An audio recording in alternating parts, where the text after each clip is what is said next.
storyteller with Okay. public speaking capabilities. Now, for example, if you take any of your role models for that matter, in any industry, in any stream, they would definitely be good at articulating their thoughts and Thoughts. sharing their experiences in a way that attracts you. And And that is true public speaking skills.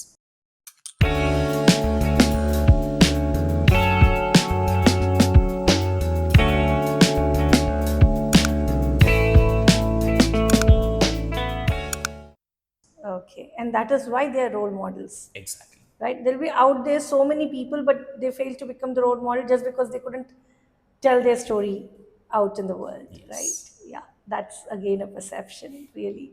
So you had been in hiring role for 12 years, Yes. yes? Yes. So you have come across different kind of people, different kind of, Diverse mindsets, yeah, diverse expectations, people from diverse backgrounds. okay. So tell me something interesting about your hiring journey.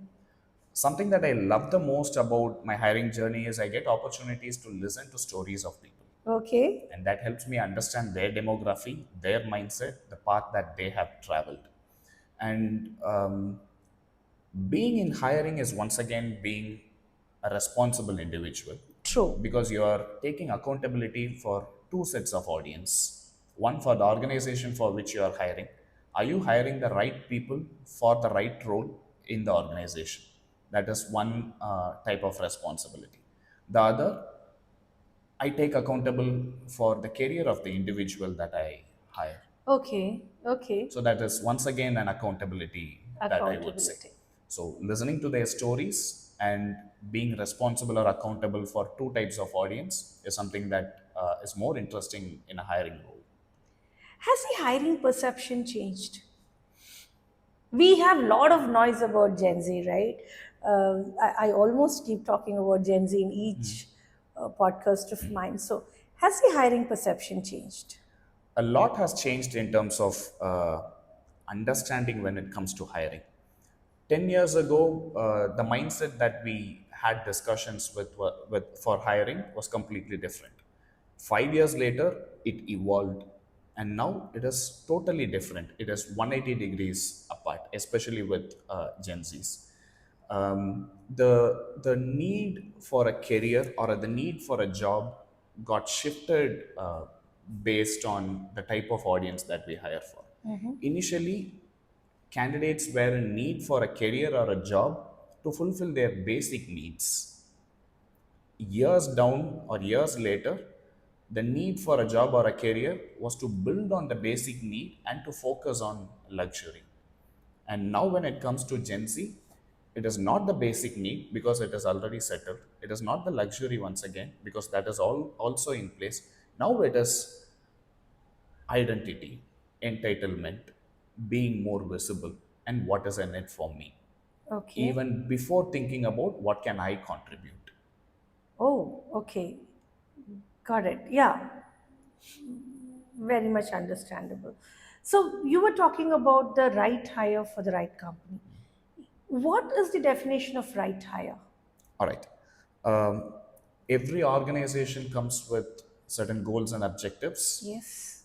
for which the enterprise needs a set of skill, knowledge, Correct. and attitude.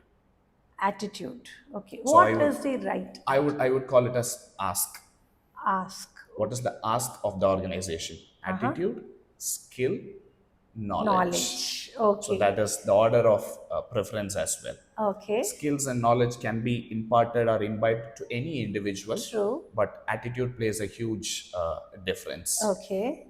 So, am I hiring the people with the right attitude for the organization, which has its own objective or business goal to achieve? So, that is the focus. And that is what I mean by hiring the right people for the organization. Right. So when we talk about this attitude, right, and particularly the right attitude, right? So I have little issues in adjusting here. Say, when we were working, we were told that when you get into an organization, you have to do everything to make sure in your learning stage you work, you run that extra miles, and achieve things. Do you think that goes well with the current generation? Are they ready to run that extra mile? Not fully. There is a huge chunk of the current generation that still focuses on that, but the majority doesn't, is my perspective, Perspective. based on Okay. my experience in having discussions with them. See, human personalities can be classified into various types. There is something called a dash shaped personality. They expand their breadth in terms of knowledge and skill, Okay. but there necessarily might not be depth of knowledge. Okay. Then there would be I shaped personality. Uh huh. I would be a specialist. I'll focus more on my expertise and interest rather than expanding my breadth. Okay. And then there is T shaped personality. Okay.